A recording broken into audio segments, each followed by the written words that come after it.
হতাশ হয় কেবলমাত্র কাফের। হতাশ হয় কে? মুমিন কখনো হতাশ হয় না।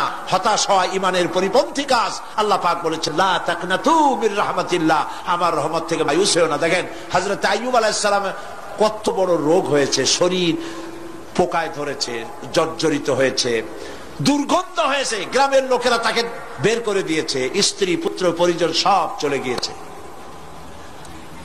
এমনকি জিহ্বায় যখন পোকা ধরল, হযরত আইয়ুব আলাইহিস সালাম আল্লাহ রাব্বুল আলামিনের দরবারে ফরিয়াদ করলেন, আন্নী মাসসানিয়াদ-দুররু ওয়া আনতা আরহামুর রাহিমিন।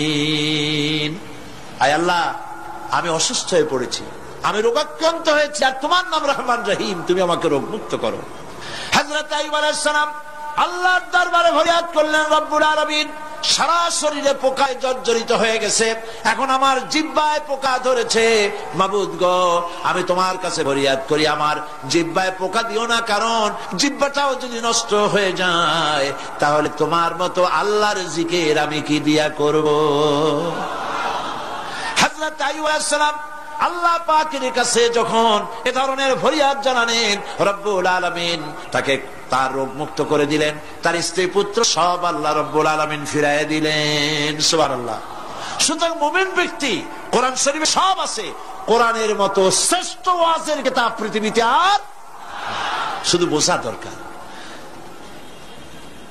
বিপদে যত বড় বিপদ আসুক, কোন বিপদে মুমিন ধৈর্য হারাবে না।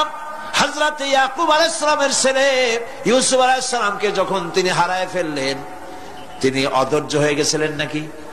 অধৈর্য হন নাই।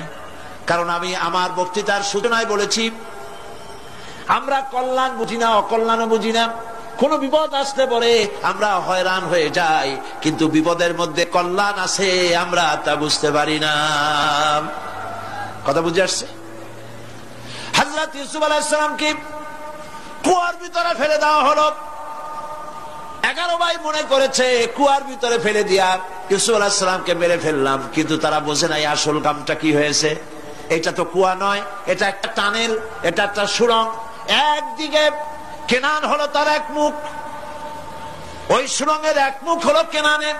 কেনান ইউসুফ আলাইহিস সালামকে ফেলে দেওয়া হলো কুয়ার ভিতরে মারার জন্য, কিন্তু আল্লাহ পাকের ইচ্ছা ইউসুফ আলাইহিস সালাম মরবে না। এই টানেলের অপর প্রান্ত মিশরের সিংহাসনের টানেলের এপার দিয়া ইউসুফ আলাইহিস সালামকে ঢুকালেন, অপর প্রান্তে মিশরের সিংহাসনে ইউসুফকে আল্লাহ বসাইয়া দিলেন। হযরত ইয়াকুব ছেলের জন্য অধৈর্য হলেন না। যখন তিনি খবর পেলেন ছেলে বাঘে খেয়ে ফেলেছে, তিনি তখন বলেছেন, ফাসাবরুন জামিলুন আসাল্লাহু আইয়াত আইয়াতিয়ানি বিহিম জামিআ ইন্নাহু হুয়াল আলিমুল হাকীম। ফাসাবরুন জামিল, আমি উত্তম ভাবে ধৈর্য ধারণ করলাম, এবং আমি বিশ্বাস করি